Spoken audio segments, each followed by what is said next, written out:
Welcome back to Open Line. Thank you for joining us tonight as we talk school vouchers. It's going to go to a significant vote tomorrow. Representative Dunn, tell us what's happening tomorrow at 3.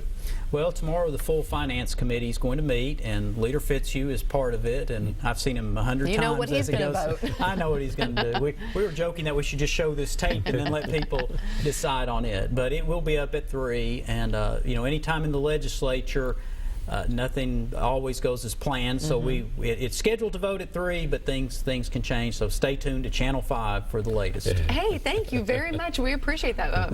We will be covering it tomorrow for sure. I want to ask you, whether it's this or something else, what do you think is the #1 thing that we can do across the board to improve public schools? Is it this, Representative Dunn, in your opinion? The #1 thing we can do is improve the parents, and that is hard to do as a government program. And so a lot of times, since that's hard to do, we go to the easy thing, which is, well, let's spend money and create some other program that we really hope will work.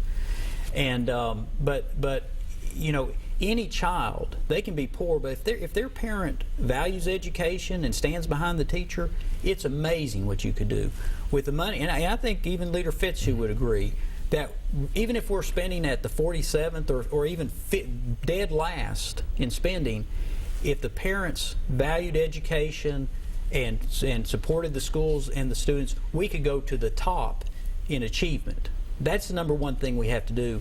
I think sometimes in public education we do incentives to kind of remove the parents from it. You know, we sit there and say, we'll transport your child, we'll feed your child, we'll educate your child. We make it so you don't have any responsibility whatsoever. It would be neat if some places we fit in there where there were some consequences for parents who didn't fulfill their part. They are their child and they should be responsible for their education. The government, society should be there to say, we're willing to help you. We know you can't have a chemistry lab in your home, but by golly, we can. You may not understand fractions, but we've got a person who would love to teach your child that. And we have to have it. But the kids have to get to school for it to happen. They have to get there. Representative Fitzhugh? Well, you know, I've thought about this a lot, and you know, we do have a different family structure by and large than we used to, but it's amazing how far we've gone.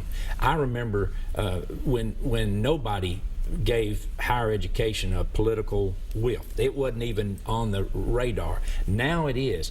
People understand that a high school education won't do it anymore, that you have to have some type of post-secondary degree or certificate or something. And then we realized that in order to do that, you can't wait until you get post-secondary. You've got to be ready pre-K through 12 and work on those. And I think we've realized that. We're raising standards. We're changing teaching methods. We have brilliant and articulate and caring and dedicated teachers and principals.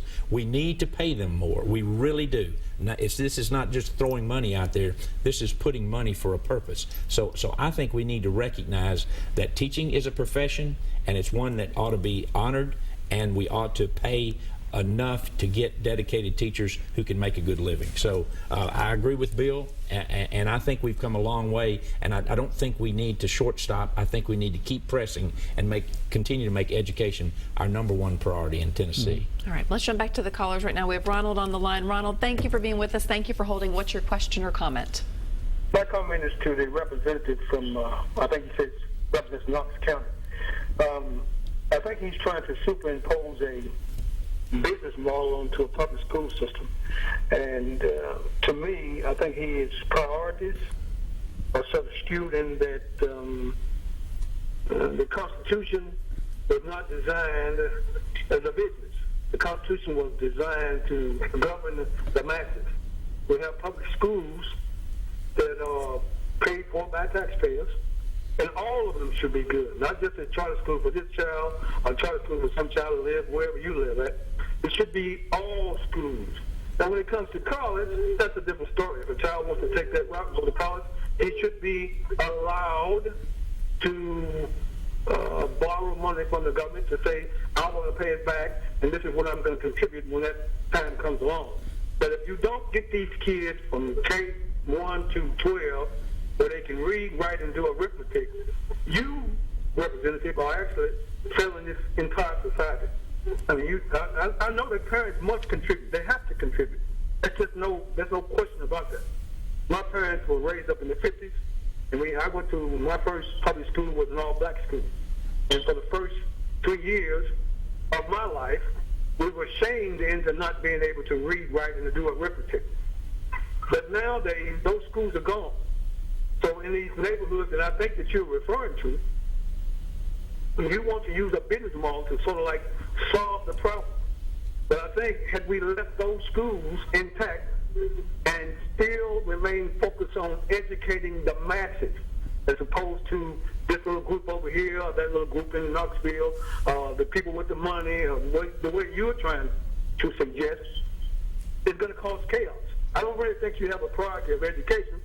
I think you have a priority of saving yourself some money and taking that particular money that you want to save and giving it to someone that probably doesn't need it, and tax cuts or whatever it may be. Now, I can't, from listening to your argument, I truly do not believe that your priority is educating the masses, whether it be the low-performing schools or the high-performing schools. If anybody wants to go to college, let them choose which college they want to go to based on how they feel that college is going to assist them in their private life. Yeah. Ronald, thank you for calling. I'm going to give Representative Dunn a chance to respond. I don't know if you've listened to the whole time, but I've talked about my background in education and what I've done there and what I've done in Tennessee, and I'm still a little confused when you say that when you go to college you should get a choice and spend it where you think best, and that's really what these vouchers are. It's not some business model. If it was some kind of profit, you wouldn't say, well, we're going to give you less money as a voucher and leave some money behind. If somebody can make a whole lot of money by taking less money and turning out a product that people say, I want to go there, that's a pretty amazing feat. Mm-hmm. Well, we are running short on time. I'm going to take one more call, but Greg, I'm going to go ahead and tell you up front, we are running short on time, so if I cut you off, I do apologize up front, but go ahead and state your question quickly. All right, thanks. I wanted to agree 100% with Ronald. He was right on, and I'd just add to what he was saying is we've been giving money, millions and millions of dollars to the education system, and there is too much bureaucracy. You guys are spending money wastefully and just spending it on nonsensical stuff. If you want to fix the education system, you go back to the education system that we had in the 70s. That was reading, writing, and arithmetic, and that would be across the board in all schools. Therefore, people would not want to go to private schools to get better educations, because all schools should be equally educating their children. It should be about reading, writing, and arithmetic, and cutting all the nonsense out of these schools. It irritates me to hear where we get a list from our school that parents need to provide pencils and paper and stuff. We're paying millions of dollars in tax dollars to educate the children, and you guys are just squandering it and just spending it unwisely. It's just a waste. The citizens of Tennessee should just refuse to pay taxes to the education system, and that would give us more money to where we could just educate our own children and do it the right way. All right, Greg, thank you for your call. I appreciate it. Less than a minute before we go here. Obviously, people are very concerned about where the money is going, whether it's the voucher program or just overall. You guys have to feel the heat on that. Oh yes, I think there's always ways that we can spend money better. We do have to make sure that we get the results for the money we spend, as long as we spend an adequate amount. And that's the reason that we have to have accountability. We have to have some testing. We have to have teacher training, and we have to have those things. But we don't want to overdo that and take away from the joy of education, the ability for children to have a real desire to learn, because once that desire is there, I believe they'll keep it, and they'll go far, and they'll become good, productive citizens in our state. All right, we're going to leave it at that. We will be right back.